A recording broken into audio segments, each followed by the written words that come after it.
कल से शक्ति की उपासना का पर्व नवरात्रि का आरंभ हो रहा है। आप सभी को बहुत बहुत शुभकामनाएं। नवरात्रि के पहले दिन से देश आत्मनिर्भर भारत अभियान के लिए एक और महत्वपूर्ण और बड़ा कदम उठा रहा है।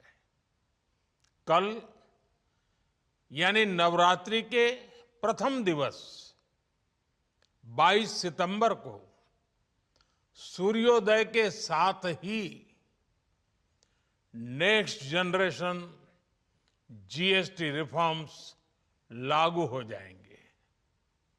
एक तरह से कल से देश में जीएसटी बचत उत्सव शुरू होने जा रहा है।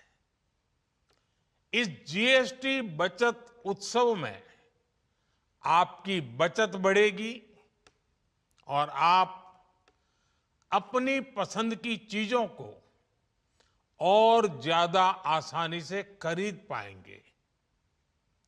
हमारे देश के गरीब, मध्यम वर्गीय लोग, न्यू मिडिल क्लास, युवा, किसान, महिलाएं, दुकानदार, व्यापारी, उद्यमी, सभी को ये बचत उत्सव का बहुत फायदा होगा। यानी त्योहारों के इस मौसम में सबका मुंह मीठा होगा। देश के हर परिवार की खुशियां बढ़ेगी। मैं देश के कोटि कोटि परिवारजनों को नेक्स्ट जनरेशन जीएसटी रिफॉर्म्स की और इस बचत उत्सव की बहुत बहुत बधाई देता हूं, शुभकामनाएं देता हूं।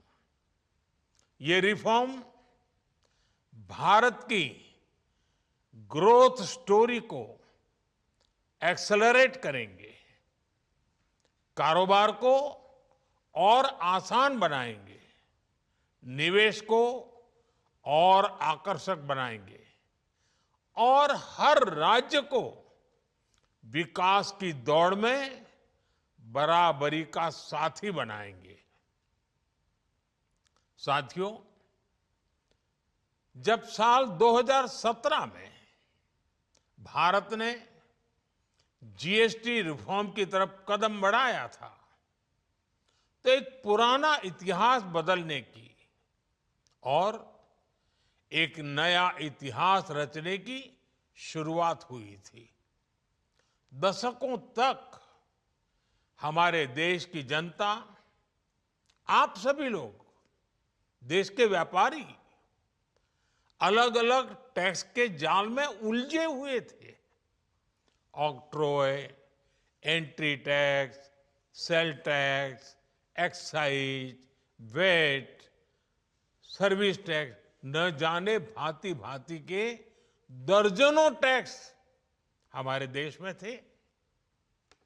एक शहर से दूसरे शहर माल भेजना हो तो न जाने कितने चेकपोस्ट पार करने होते थे, कितने ही फॉर्म भरने पड़ते थे, कितनी सारी रुकावटें थी।